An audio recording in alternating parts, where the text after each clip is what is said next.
Understand what I'm about to tell you. Your life will never be the same again. If you complete this video to the end, your life will change now.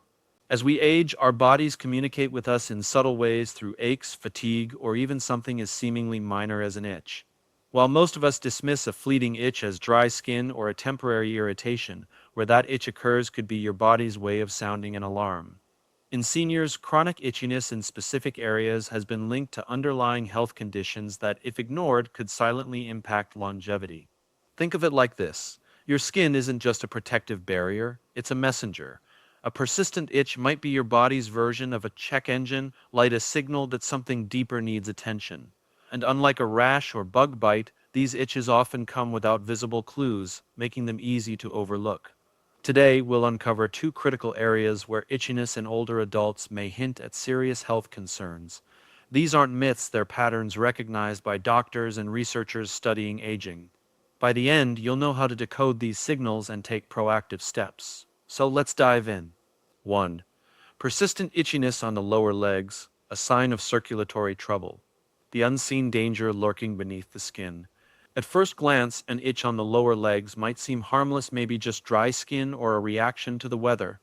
But for many seniors, this kind of itch isn't superficial.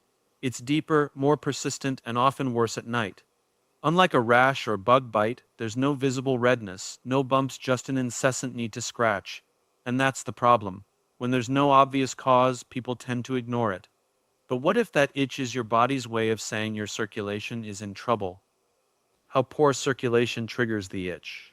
Imagine your blood vessels as highways delivering oxygen and nutrients to your skin and nerves. When those highways narrow, a condition called peripheral artery disease, PAD, traffic slows down. Your legs, especially the calves and ankles, don't get the blood flow they need. The skin becomes dry, the nerves get irritated, and the result is that nagging itch. But PAD doesn't stop there. Over time, reduced blood flow can lead to numbness, cold feet, and even wounds that won't heal. In severe cases, it can contribute to tissue damage or infections. Real-life consequences, why you shouldn't ignore it. Take Dennis, for example. He noticed the itch months ago but brushed it off. Now he's also experiencing cramping in his calves when he walks, a classic sign of PAD. Had he acted sooner, he could have avoided worsening symptoms. The good news? Simple changes can make a big difference. Gentle movement like short walks or seated leg exercises keeps blood flowing. Moisturizing helps with dryness, but if the itch persists, a doctor can check for PAD with a painless test called an ankle brachial index ABI. 2. Unexplained itching on the upper or mid-back, a warning from your organs. The mysterious itch that won't quit. An itch on your back is frustrating enough, especially when you can't reach it. But when that itch lingers for weeks with no rash or obvious cause, it's time to pay attention.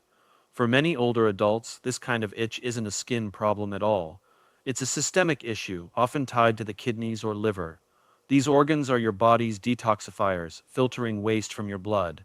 When they're not working properly, toxins build up and can deposit in the skin, triggering relentless itching.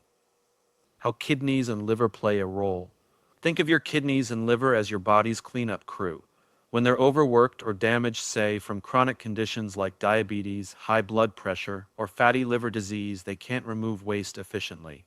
Toxins like bile salts in liver disease or urea in kidney disease accumulate, irritating nerve endings in the skin. The result? An itch that often starts subtly but grows more intense over time, usually on the back, arms, or legs. Worse, it's often worse at night, disrupting sleep and adding to fatigue. What Janice's story teaches us. Janice thought her back itch was due to her laundry detergent. But when she finally saw her doctor, blood tests revealed early-stage kidney disease, something she had no other symptoms of. Thankfully, catching it early allowed her to make changes, drinking more water, cutting back on salt, and monitoring her blood pressure. Had she waited, the damage could have been irreversible. That's why an unexplained back itch, especially with other vague symptoms like fatigue or swelling, deserves a closer look. Final recap: listen to your body's signals. Itches happen, but when they linger in these two areas, lower legs and upper/mid-back, they're often more than just a nuisance. They're clues. Clues that your circulation might be struggling or that your kidneys or liver need support. The key is to pay attention, track symptoms, and act early. A doctor can help rule out serious conditions with simple tests, and small lifestyle changes can make a big difference. So next time you reach for that scratch, ask yourself, is my body trying to tell me something?